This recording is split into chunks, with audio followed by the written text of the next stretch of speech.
Hello and good morning, everyone, and welcome to our presentation from Group 5. First of all, let me thank you all for coming here today. Our group will be presenting this topic, which is known as sexual transmitted disease or STD. So let's go. Okay, the first one is the introduction part.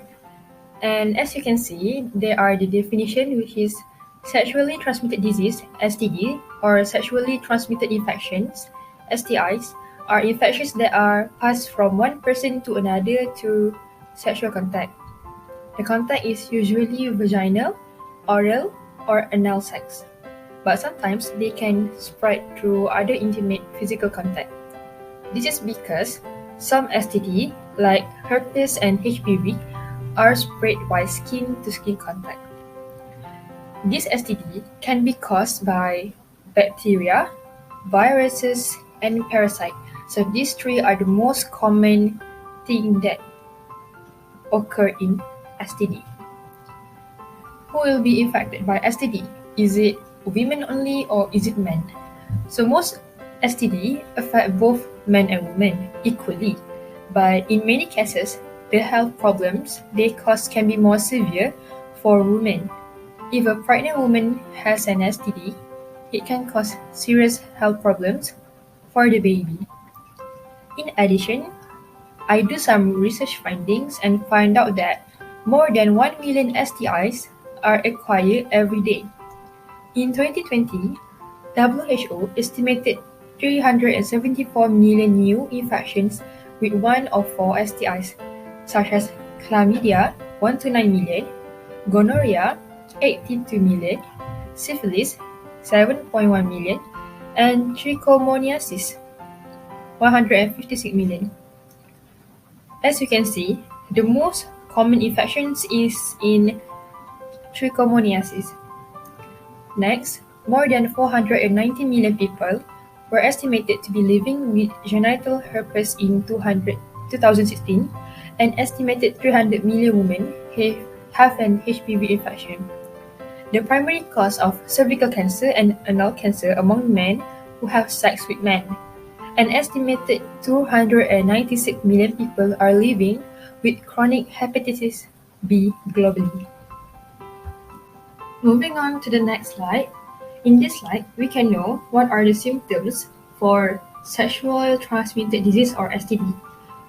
The symptoms are an unusual discharge from the vagina, penis or anus, pain when peeing, lump or skin growths around the genitals or bottom, such as anus, rashes, unusual vaginal bleeding, itchy genitals or anus, blisters and sores around your genital or anus, wars around your genital or anus, and lastly, or in your mouth or throat.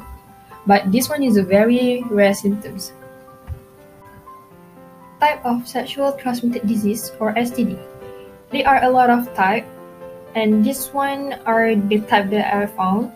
Firstly is genital herpes.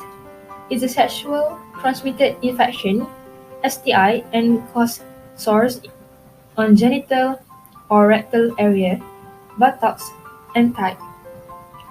Next is chlamydia, which is occur in both men and women. It causes permanent damage to women's reproductive system. Third one is gonorrhea, caused by Neisseria gonorrhea. It's an infection in mucous membrane and in urethra for both men and women, and also in the reproductive tract. HIV or AIDS attack the immune system and weaken the people's defense. Next is HPV, which is human papillomavirus that cause cancer. And this cancer is due to abnormal tissue growth. Next is the pubic lice. As you can see in the picture, these are the example of pubic lice, which is a tiny insect found in your genital areas such as penis and also vagina. Syphilis, caused by Treponema pallidum, which result in substantial morbidity and mortality. and it is curable. The last one is trichomoniasis. It's a sexual intercourse in charm and vaginal fluid. This is caused by parasite Trichomonas vaginalis, and the symptom for this one is the burning after ejaculation. So as you can see in the picture, it is man penis, and trichomoniasis is one of the diseases that caused by parasite. And for HIV, you can see on the mechanism on the next slide. Thank you. Okay, we go to the next part, which is mechanism of sexual transmitted disease, which is STD. So, for the mechanism of STD, which stands for sex transmitted disease, we can look for the HIV, which is one of the type of STD. It started when HIV enters its target cell via CD4 and either CC chemokine receptor, CCR5, or CXC chemokine receptor, CXCR4, through interaction with enveloped ENV glycoprotein.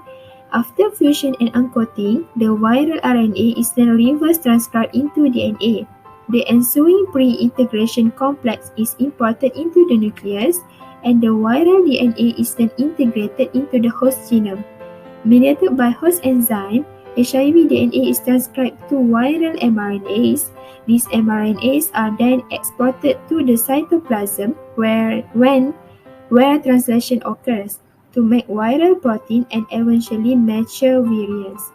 Each step, which is HIV entry, reverse transcription, integration and protein maturation in the HIV life cycle, which is on the slide, is a potential target for antiretroviral drugs. INSTI is stand for integrase strand transfer inhibitor, and NRTI is stand for non-nucleoside reverse transcriptase inhibitor, and NRTI nucleus is which stand for nucleoside reverse transcriptase inhibitor. Thank you. In most cases, it is hard to diagnose sexual transmitted disease based on symptoms alone.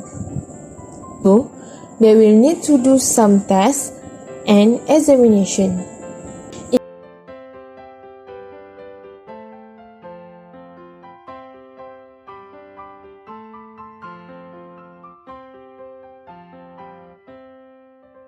First, they have to do physical examination. Second, they have to do a blood test.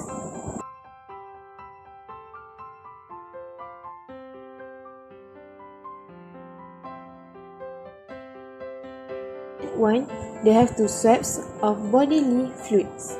Testing for a disease in someone who doesn't have symptoms is called screening. Most of the time, STI screening is not a routine part of health care. Screening is actually recommended for everyone, including first, pregnancy women. Second, women aged 21 and older. Third, women under age 25 who are sexually active.